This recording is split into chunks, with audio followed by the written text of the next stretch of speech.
Well, AEW has finally redeemed themselves with this kick-ass pay-per-view, one of, if not the best AEW pay-per-view of all time.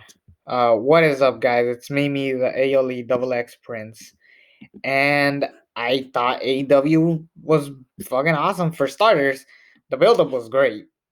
The build-up has been pretty good. Uh, from the start. I haven't been talking about AEW. I'm gonna save it for Full Gear because I'm definitely going to watch this show. And talk about like what I've been doing like prior to I have been watching AEW. I have been following the show ever since we had the anniversary show, like the 1 year in the making. Like I didn't watch the 30 years of Jericho, but I heard decent things. Yeah, the first AEW back for me was Moxley and Lance Archer, the one where they main evented the show in a street fight. Then it ended with Eddie Kingston beating the shit out of Moxley. That was just a great freaking like episode. And then from then on, I was just hooked. Like I started skipping regular TV shows, like such as The Masked Singer, I can see your voice, or let's hear I can see your voice, or something like that. Side note, I've noticed that. I mean, you could say that they're rigged or not, but the show's been sloppily put together. Like 1 week they are, 1 week they're not, and they just have it all over the place. I just haven't been digging those shows particularly this season. But because of that, I've been hooked with AEW just back to back weeks. NXT, I'm sorry, but I'm not watching you. A AEW is like the show to watch. I'm sorry, NXT, but you lost your chance. You guys have been boring recently, so there's nothing you can do about it. But AEW Full Gear have been built up greatly. Every match except one, maybe two, have been pretty amazingly built. Every card, like just looking at the card, it looks amazing. We had uh John Moxley versus Eddie Kingston, MJF and Jericho, Bucks and FTR, a dream match in the making. Omega and Page, Cody Rhodes and Darby Allin. I thought they were gonna do Cody Rhodes, Darby Allin, and Orange Cassidy in a triple threat. We did something else with Orange, which we'll get to. But this has just been a really well put together card, minus one match, which we'll get to. Um, I honestly have to say that this show is a 10 out of 10. That's just me personally. Everything was entertaining. This kind of reminded me of WrestleMania 17 in the sense that uh, you had something for everybody. We had technical matches. Like, let's look at Mania 17. We had a technical masterpiece with Benoit and Angle. Um, we had soap opera drama with the McMahons. We had a kick ass main event with Rock and Austin. We had extreme nonsense with Hardy's, Dudley's, and Edge and Christian. And then we had your typical squash matches like the right to censor matches. And we just had and we even had a comedy match with Raven, Big Show, and Kane, which was awesome. And same thing with this show. We had a technical masterpiece with Omega and Page, an amazing tag team. If you're into tag team division with Bucks and FTR, a sick, twisted, balls to the walls main event with Moxley and Kingston. A good like physical fist fight with Jericho and MJF, and a comedy match between Matt Hardy and Sammy Guevara. Like those matches were great, and we had honestly one of my favorite moments in AEW history. Not best match, we'll get to that part, but one of my favorite moments ever in AEW. But we'll just start from the beginning. We started off with Kenny Omega and Hangman Page for the number one contender tournament finals. I am so surprised that this was the first match that we're going to do. But that's what we got. And the match was awesome. The match was great. I knew Kenny Omega was going to win. I was fine with it. But I am so glad to see the cleaner back. Now, keep in mind, this match had really a mediocre story. Like I know we're gonna build up to an even bigger match, maybe at All Out, maybe at the next year's Full Gear, but we're gonna get the match. We're gonna get Omega and Page again, and it will be for the AEW World Championship. It better be. Like this has been one of the best builds. Like this reminds me of Gargano and Champa we started off with a tournament, and then little by little, we're gonna build up to a bigger match and just bigger kick-ass match down the road. Like we're probably gonna do a freaking steel cage match with these two. We're probably gonna do another lights out with these two. We're gonna have like incredible matches with these guys, but this is just the beginning. But the fact that this is the first one in AEW shows how much effort they put in because this match kicked ass. I thought it was gonna be just I expected this match to be a good to great match. I didn't expect this to be one of the fucking classics of the night, which concerned me because when you have a match this huge and this awesome, I was afraid that the rest of the show was not gonna live up to it. Thankfully, it did. We get John Silver versus Orange Cassidy. I have been enjoying John Silver. I think this guy is hilarious. I think this guy was pretty funny in the Dark Order. Probably one of the best parts of the Dark Order. No Brody Lee. I guess he's either injured or he's playing an injury. Maybe he got he's in quarantine. I don't know what's the story with Brody Lee, but let's keep him out for a while just because I'm enjoying them developing the rest of the Dark Order like Evo Uno, Cole Cabana, John Silver. John Silva has just been great, and this match was honestly pretty good. Not a great match, not a fantastic match, but a perfect match to just kind of like rest after that classic with Omega and Page. So it was like it was a pretty solid, fun little match, and I'm glad that Orange Cassidy won. He finally got a legit win. Not, I liked his match with Jericho. I didn't actually. I'm gonna be real. I like his Fighter Fest match with Jericho. I didn't like the All Out one where it was like Orange Cassidy pushes Jericho into a bunch of orange juice and bubbly. I forgot what it was called. The match. Let me see if I can find it. The Mimosa Mayhem match. I didn't like it. I thought it was an overrated piece of shit and really dumb. I thought it should have been Jericho wins and then Orange Cassidy pushes him, and then this could have been the night where Orange Cassidy gets his legit victory, or you know, I just thought the match overall, this was just a fun little comedy match. It went a little too long, I'll say that, but I still enjoyed it. Had a good time. Um, I kind of thought they were gonna do Orange Cassidy versus Miro, but that's honestly a match that we should save up for next year. We'll save that for next year. Um, Darby Allen versus Cody Rhodes. Cody Rhodes. Keep that in mind. We're getting Cody's last name back, so which is great because he's gonna need it at Go Big Show because it's gonna be so stupid just calling him Cody on Go Big Show with Snoop Dogg, Rosario Dawson, and I forgot the other person that's in the show. But now that we got Cody Rhodes and Darby Allen, the match was good. Honestly, I think these guys do have great chemistry. But we've seen this match way too many times. They overdid this match way too many times. I was not excited that much for the match. I was just like, please have Darby Allin. But I gotta give credit where credit's due. This is definitely my favorite match out of all the matches they've had because my favorite moment ever in AEW will be Darby Allin pinning Cody Rhodes, winning the TNT Championship, him crying, and then Cody Rhodes, maybe he's going to turn heel.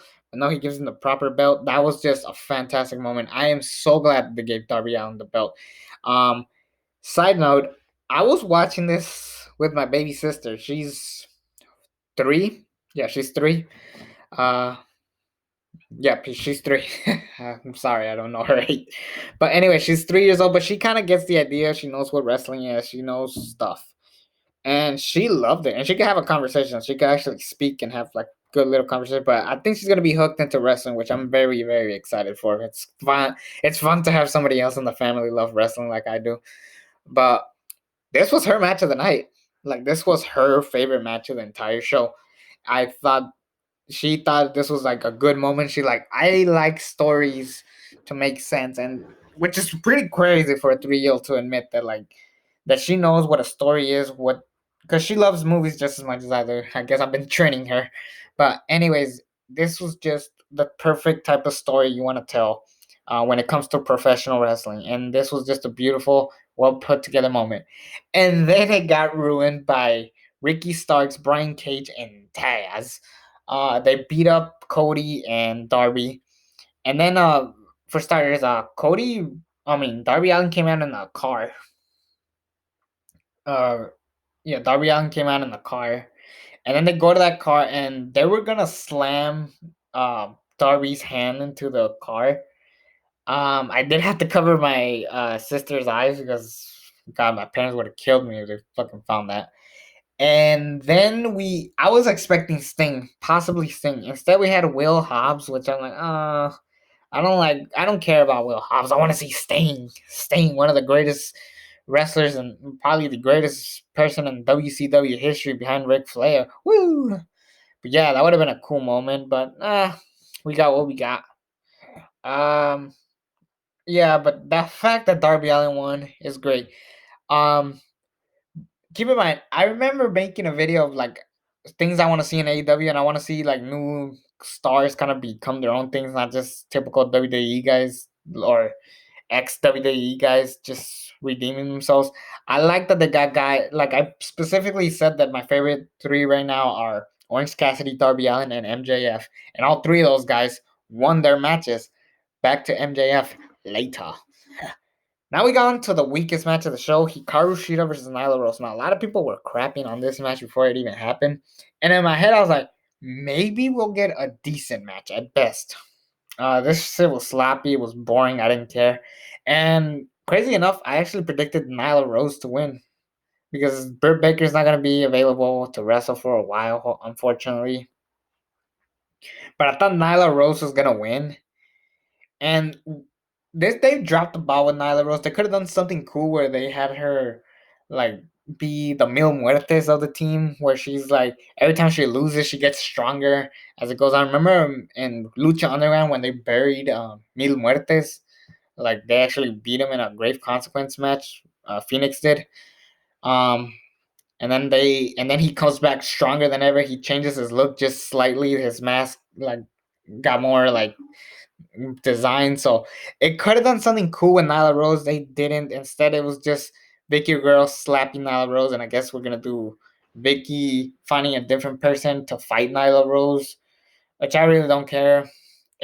I've heard rumors that they want to do Awesome Kong versus Nyla Rose. I don't even want Awesome Kong on AEW. They do nothing with her when she's there. Like I would just keep one monster female, and that should be Nyla Rose. If anything, I think it's time to put Nyla Rose facing men. Like I want to see her face men. Like Bully Ray has said that in interviews, countless interviews, that he would want to have a one-on-one match with Nyla Rose. That he thinks that would be a pretty cool match to have.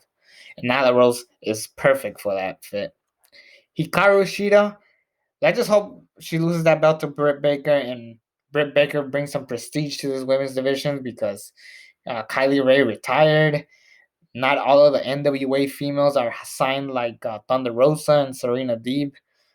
Um, let's get some names in there. Let's get some stronger names. Like who I would get for the women's division in AEW is Tessa Blanchard. Blanchard. Come on, they got Tully. They got Tully Blanchard. They could get Tessa Blanchard. You guys got it. Now on to my match of the night, the Young Bucks versus FTR. This was just a good match, a match that I've been waiting for since the Revival became a thing. And this match was pretty good. Not the best match they could have, but I guarantee you at Revolution they're gonna have an even classic match. And I hear rumors in the news that if there's been talks of us going back to lockdown, and if we do, I'm a little bit happy in the sense that if we get our shit together, world, we could hopefully get a legit crowd going and actually like rest. Like we could do New Japan types of crowds. Like that would be awesome. I would love to see that. And but we do definitely have some Full Gear. Full Gear had a pretty good crowd today, and the commentary was great. Honestly, this is the best work JR's done in fucking years. Um, yeah, I think the last time I was this invested on JR was the end of an era with Taker, Michaels, and Triple H. WrestleMania 28. That was the last time I gave a shit about JR. That's the honest truth. But I've really enjoyed the work with the commentary. And now onto the Young Bucks and FTR. This was just a good match. FTR wrestled their style. That way the Young Bucks could try to get loose because the Young Bucks are popular for doing the high kicking moves, super kick. We didn't get any of those big moves until like later on the show. And they did, because these two have been inspired by multiple tag teams, they did a lot of great moves. Like They did the heart attack similar to their match with DIY, where they were both in submission holds and they were holding each other's hands so they could like not tap out. I love that they went back to that move, but that's not how they lost. Luckily, they did the 3D. Um they copied the Hardy Boys. They did a twist of fate, and then one of the Jackson brothers did a Swanton bomb. Uh, FTR did that signature move that DIY did on them. That was just great storytelling and great way to like remember the great tag teams that we've had, because yeah, FTR and Young Bucks, no pun intended, have revived the tag team division, and this match shows it. Honestly, to this day, one of my favorite match of this year thus far is Young Bucks, Omega, and Page. That was my favorite match of the year, and it still will be. Um, so yeah, the tag team division has been at the top. I thought this was going to be the main events of the show if it wasn't going to be Moxley and Kingston. Back to Kingston and Moxley later, but this was just a fantastic moment, and it was cool that Cody lost his belt, but the Bucks got theirs. And this is the honest truth. Um, I don't like Cody Rhodes all that much, but I give him credit where credit's due. And he put Darby Allin over. The Bucks, who are way much bigger stars, got the belts finally. The only thing I didn't like is that they added that stupid stipulation of oh, if we lose, we're not gonna wrestle for the tag belts anymore. That gave it away that the Bucks were winning. They should have been, because if they did not have that stupid stipulation, we would have had this idea of like, oh shit, who's gonna win? Like, are they gonna go back and forth with the titles, or are they gonna go or is the FTR gonna cheat to win and then down the road we do another rematch? Which that would have been, if FTR was gonna win, that would have been the perfect way to have them win. But they got the Bucks win. Let's hope that at Revolution we do this match again, and this time we get that. Hopefully by then we'll get a great crowd. We'll have the kick-ass match of the century. And yeah, let's just hope for the better for Bucks and FTR. Let's do another one. One more match. One more match. Moving on to the comedy match of the night. Well, you could say Orange Cassidy and John Silver, but this was the best one, the funnier one. Sammy Guevara versus Matt Hardy. They go back to Hardy's house. They do a lot of great moves. And how many matches have we done at Hardy's house? We've done it in TNA, we've done it in WWE, and now we're doing it in AEW. And this was not the best one by any chance of the necessary, but this was just very good, fun match. They had Private Party and Proud and Powerful there, so it was almost like a 6-man challenge match. And then we had Gangrel and the Hurricane, two of my favorite gimmicks growing up. That was awesome. That was pretty entertaining. Like, it was cool to see Gangrel, and then Hurricane's like, "What's up with that?" They rendition tag team Apocalypse. Like, why haven't you brought me back? And then he's like, "Oh, it's for long-term storytelling." Like, that was just funny. They throw the Hurricane in the freaking, what was it called? Let me get that name right. The Water of Reincarnation. And he comes back as an interviewer. Then they throw him again, and then he's back as the Hurricane. It was a cool moment. I thought Sammy Guevara was gonna win and end Matt Hardy, but let's be real. Sammy Guevara is probably gonna be the punching bag of AEW for a while after, the comments he mentioned about Sasha Banks. That's unfortunate, but that's what's gonna happen to Sammy Guevara. I personally think he's a great heel. Like, he looks like an unlikable douchebag, and he kind of works as the punching bag. Hopefully, they actually work some way around to make him part of the inner circle while it's still around. But I want to see Sammy Guevara, like, I would if Chris Jericho versus MJF went out a little different. I'm pretty sure Sammy Guevara would have would have been his last match for a while until they brought him back. But yeah, that's what happened. Let's talk about MJF and Chris Jericho. I honestly didn't like this match. I was just kind of bored about it. It wasn't bad. It was just not that great.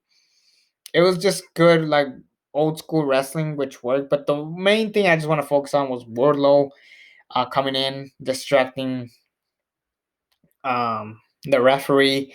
Chris Jericho's about to hit MJF with a bat, and then MJF pretends that he got hit, like giving tribute to Eddie Guerrero, which is awesome. It's always awesome. Um, and then Chris Jericho's like, no, I didn't hit it, and then MJF rolls him up 1, 2, 3. I knew that was gonna happen. I kind of wanted this match to go out a little different. They get Wardlow gives MJF the ring that he won last year. I forgot what it's called, but what I would have done is just have MJF punch Jericho with the ring until his fingers are bloodied up, and then I would have had Chris Jericho take some time off, and then because Sammy Guevara lost his match at the Hardy compound, I would have had him out, and then it would have been MJF running the inner circle with Proud and Powerful and Jake Hager. Then we do Jake Hager versus Wardlow. Winner stays on the inner circle.